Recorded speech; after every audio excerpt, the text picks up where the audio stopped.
Hello everyone and welcome to the video. Today I'm going to be starting a new series called Play to Win question mark. And this is going to be a player skill analysis of specific vehicles.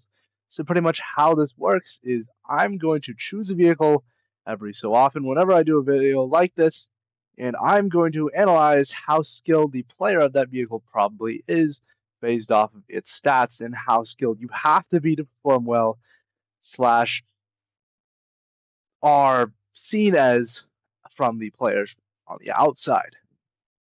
So starting off, I'm going to define skill in the context of War Thunder. So the top three I would have to say are number one, the type of vehicle. Skill really changes, and there are different amounts of skill required to play. Let's say a light tank, you need a lot of skill, right? If you get shot, you're going to die probably in one. Whereas a heavy tank, right, there's a little bit less movement you can do. I would say heavy tanks usually require a little less skill, kind of woven into the between, such as the T90, a big United States, T95, sorry, big United States heavy tank destroyer. That thing, you're moving so slowly, you really can't play any skill.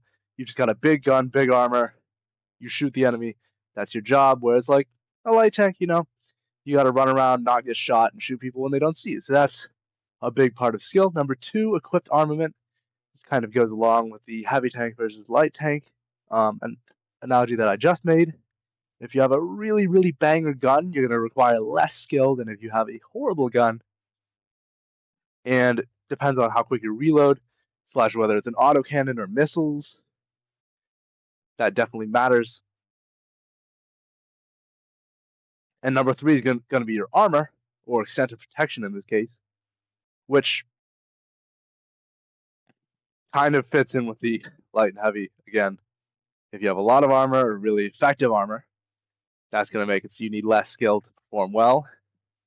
And you're going to make other people see you as less skilled if your armor does a lot of the work for you. As you see in the corner, public perception is a large fourth. So that is going to come in probably as like 0.5 out of 10. So are the BMPT or BMPT 72 skilled vehicles just on like first glance? I would have to say no. And the eventual rating they will receive is a 1.5 out of 10. This is not a good skill rating. This is not a good vehicle type to have skill in this game. If you want to be seen as skilled or good at the game, do not play these vehicles. So let's go into types of vehicles. The first kind of big flag for skill. The classification for this vehicle is a tank destroyer. That is the symbol for tank destroyer. The symbol you saw before was the symbol for a friendly medium tank. And the light tank is just a dash. So it is classified as a tank destroyer, as I might have said earlier, and this is probably the least skilled type of vehicle.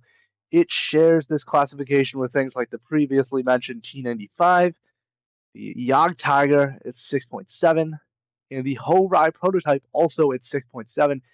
These are all heavy tank destroyers, and they are really annoying to fight for anyone. These things will absolutely one-shot you, and while their speed is not the best, it's decent, and it makes playing against them just so bad. Oh my goodness. Now, only two of these are available in the actual tech tree. One of them is a premium, but since the BMPT has both a tech tree and a premium version of it, I kind of put it all in there.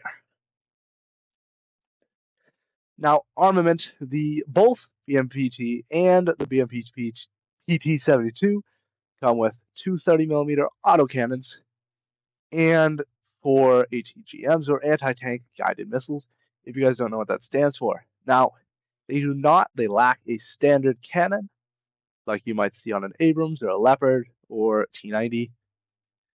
And in the terms of skill, standard cannons MOG.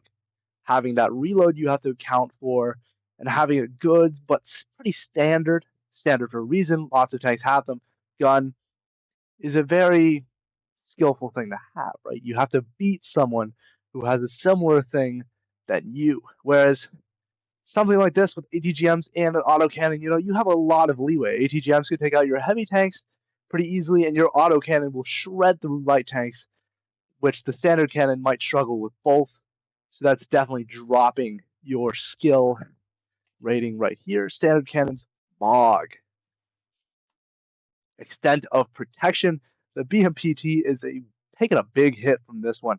So it's center of mass. If you just pull around the corner and go boom, shoot it straight in the center of mass.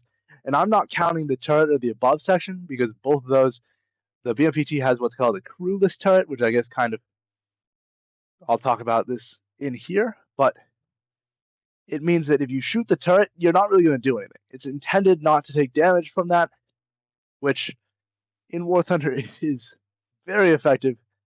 And unfortunately, that's going to lower the skill on this vehicle quite a lot. So the center of mass on this vehicle, as I measured it, is 1,000 millimeters of armor. This was to an APFSDS shell, and that of the M1 Abrams actually at 10.7, which is the same BR as both BMPTs. And that is actually insane because the APFSDS has 500 millimeters of penetration at like the best scenario. This doubles that easily. As you can see in another one of these photos, it also has a spall liner, which was a big thing from a little bit ago. Kind of got forgotten because, it was on a lot of German vehicles and Swedish vehicles, which you don't see a lot of and therefore don't have a lot to complain about. But on a Russian vehicle like this one, especially one with armor this strong in the front, getting around to the side, shooting and doing absolutely nothing because that spall liner eats all your damage is really annoying, especially when, as I already talked about, the armament is good enough to shred anything that you could possibly be shooting at it with. Also, it has 5 crew, and as aforementioned, a turretless crew, crewless turret. Sorry, I don't know why I wrote that there. That's funny. And this means that even with the USSR weak point, which I looked at it, actually they put an additional plate of armor in front of that, which is really criminal because that is one of the only spots on a USSR tank or a Russian tank that you can guarantee it punching straight through.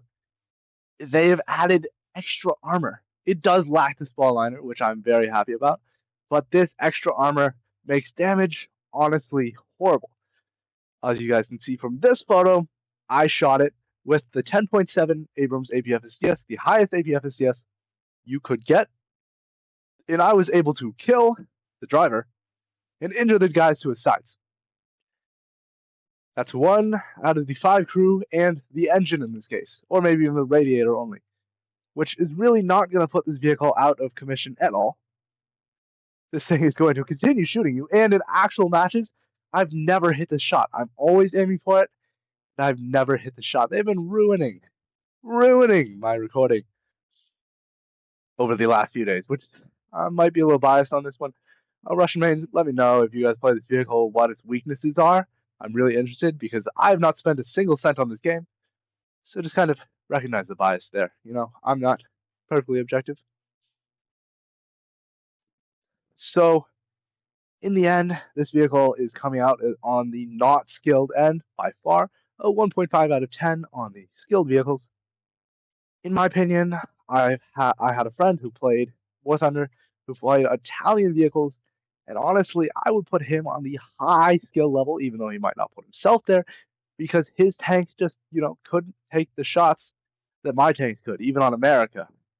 And he had the same exact or worse gun issue when attacking the Russian tanks like this one. I don't know what his experience has been with these vehicles, so I'll probably ask him at some point. But yeah, if you enjoyed this series or have a specific vehicle you would like me to look at or talk about, please let me know down below. If you disagree with me on anything, let me know down below as well, and like the video and subscribe.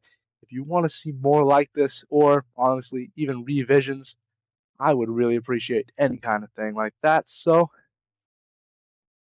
hopefully y'all enjoyed that video, found it informative. Hopefully Gaijin, you get this vehicle in a place where I find it fun to fight, or the majority of people find it fun to fight, because right now it definitely isn't.